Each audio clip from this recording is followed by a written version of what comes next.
YouTube చూస్తున్న వీక్షకులకు నమస్కారం.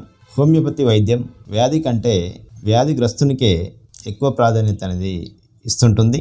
ఎందుకంటే ఒకటే వ్యాధి అయినప్పటికీ వివిధ రకాల వ్యక్తులు స్పందించే తీరు డిఫరెంట్గా ఉంటుంది. కాబట్టి హోమియోపతి వైద్య విధానం రోగి కంటే రోగి లక్షణాలకే ఎక్కువగా ప్రాధాన్యత అనేది ఇస్తుంటుంది. ఉదాహరణకు తలనొప్పి వచ్చినప్పుడు ఒక వ్యక్తికి ఎండకు పోతే ఎక్కువ కావడం, మరొక వ్యక్తికి ఎండకు పోతే ఎక్కువ కాకపోవడం, అలాగే చల్లగాలికి పోతే వీరికి హాయిగా ఉండడం, మరొకరికి చల్లగాలి అనేది పడకపోవడం, ఇలా వ్యక్తి స్పందించే తీరును బట్టి హోమియోపతి అనేది పనిచేస్తుంటుంది. వ్యాధి ఒకటే అయినప్పటికీ ఆ వ్యక్తిలో ఉన్న ఇమ్యూనిటీ వల్ల అతను స్పందించే లక్షణాలను బట్టి హోమియో మందును ఎంపిక చేసుకోవడం అనేది జరుగుతుంటుంది. అందుకోసమే హోమియోపతి రోగానికంటే రోగి యొక్క లక్షణాలకే ఎక్కువగా ప్రాధాన్యత ఇవ్వడం వల్ల చాలా రకాల వ్యాధులు సమూలంగా నివారించబడుతుంటాయి. కొన్ని సందర్భాల్లో ఏ రిపోర్ట్స్కు అందని లక్షణాలు మనకు కనబడుతుంటాయి.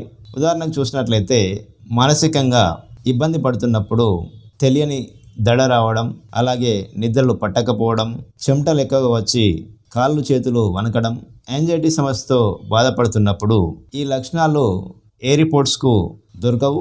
కానీ లక్షణాలు మాత్రం మనిషిలో ఉండి చాలా ఇబ్బంది పెడుతుంటాయి.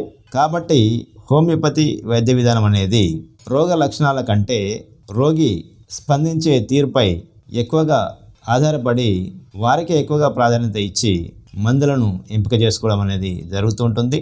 కాబట్టి హోమియోపతి వైద్యం అనేది చాలా రకాల వ్యాధులను త్వరగా నయం చేయడంలో, అలాగే సమూలంగా నయం చేయడంలో బాగా విజయం అనేది సాధిస్తుంటుంది. హోమియోపతి అనేది treat the patient not the disease అనే అంశంపై పనిచేస్తుంటుంది. కాబట్టి ఎక్కడైతే లక్షణాలు ఉంటాయో అక్కడ హోమియోపతి మందు అనేది తప్పక పనిచేస్తుంది.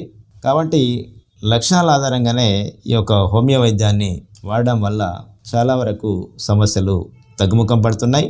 మరి యొక్క అంశంపై వచ్చే ఎపిసోడ్లో తెలుసుకునే ప్రయత్నం చేద్దాం. నమస్కారం.